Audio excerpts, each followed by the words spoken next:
कदी सोचा भी नहीं सी कि मेरी शाम इन्नी बदल जाएगी।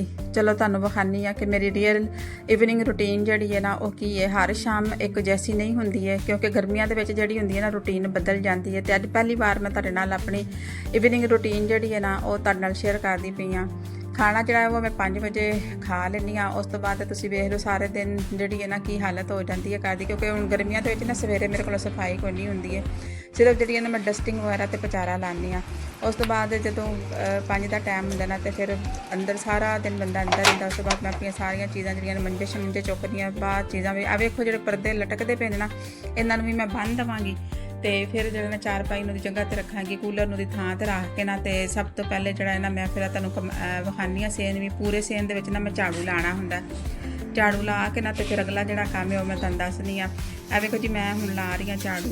इत्थे मैं खिलारनी सी चारपाई, इस वास्ते मैं पहले पतले ते झाड़ू नाल ना इनूं लाया क्योंकि फर्श जिहड़ा ना उस उत्ते ना बड़ी मुश्किल नाल वाला झाड़ू वजदा है। उस तो बाद फिर मैं दूसरा झाड़ू लिया क्योंकि जिहो जिहा फर्श है ना वो वास्ते बांस वाला झाड़ू जो ना बहुत वधिया आउंदा। सही वाली ना सही डीप सफाई जो ना वो फर्श की करदा चंगी तरीके नाल। मैं फिर सारा बरामदा तो उस तो बाद जो सेन सी नाल मैं साफ कर लिया सी। मैं झाड़ू लाती रही सा। गर्मी भी अजे बड़ी शदीद होंदी है लेकिन क्योंकि उस तो बाद असर की नमाज़ पढ़नी होंदी है। वेखो जी परदे मैं बंन दिते ने पूरे बरामदे की ते सेन की मैं कर ली है सफाई।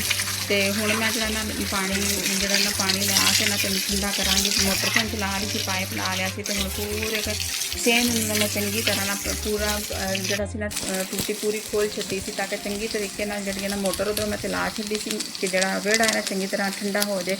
जो मेरे अम्मी अब्बू जिंदा सन ना तो भैन भरा से माशाअल्लाह से घर में रहिंदे हुंदे सन ते उदों अब्बू जी ते अम्मी जिहड़े सन ते भाई वगैरह वो छत नूं ठंडा कर दिंदे सन। ते असीं भैणां जिहड़ियां सन मंजियां छत ते डांदियां सन। चंगा असीं कोई घंटा डेढ़ ला के ना भरा साडे माशाअल्लाह जिंदे रहन वो छत नूं ठंडा करदे सन। चारपाइयां उत्ते डांदे सन, बड़ा ही मज़ा आंदा सी, बड़ी प्यारी जिंदगी सी।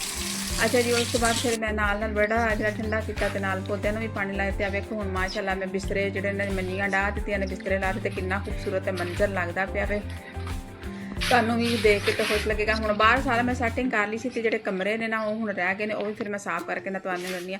ए वेखो जी मगरिब दा टाइम हो चुके है ते मैं जिहड़े ना माशाअल्लाह कंप्लीट कर लिया सी। ते मेरी अम्मी आंदे हुंदे सन कि मगरिब दे टाइम ना लाइटां जला छड्डिया करो ताकि उस टाइम ना रूहां घर हुंदियां ने। ते मैं लाइटां जला दित्तियां। फिर उस तो बाद जी मैं जिहड़ी ना कुर्सी रखी ते मेरी मोस्ट इंपोर्टेंट मेरी ऐनक ते तस्बीह जिहड़ी है ना ये मैं अपने सराणे रखनी आ क्योंकि मैं माशाअल्लाह पढ़नी आ। फिर उस तो बाद जिहड़ा सी ना मैं असर दी नमाज का टाइम हो गया सी ते फिर वो मैं पढ़ी, अपने वास्ते दुआ की, सब वास्ते दुआ की। उस तो बाद जी मेरी रूटीन है कि मैं एक ब्राउन ब्रैड लैनी हाँ ते नाल एक चाह का कप लैनी हाँ जो कि मैं जरूर ही लैना होंदा। मेरी डेली रूटीन दे विच ना शामिल है। वेखो कितना खूबसूरत जिहड़ा शाम का मंजर है तुहानूं भी नज़र आ रहा है तो बड़ा दिलकश है।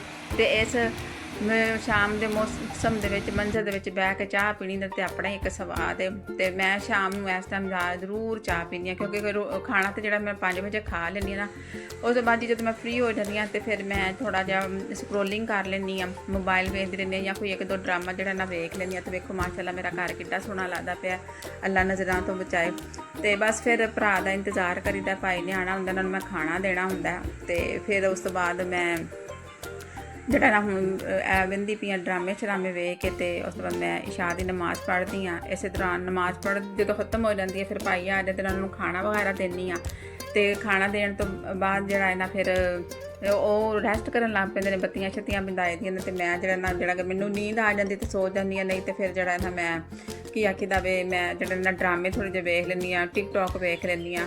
तो जे अज दा मेरा व्लॉग तुहानूं पसंद आया होए तो तुसीं वीडियो नूं तुसीं लाइक भी करना है। इंशाअल्लाह मिलने अगले व्लॉग दे विच। अल्लाह हाफिज़। अल्लाह तुहानूं सब नूं अपनी हिफाजत च रखे। आमीन आमीन। अपना बहुत ख्याल रखियो।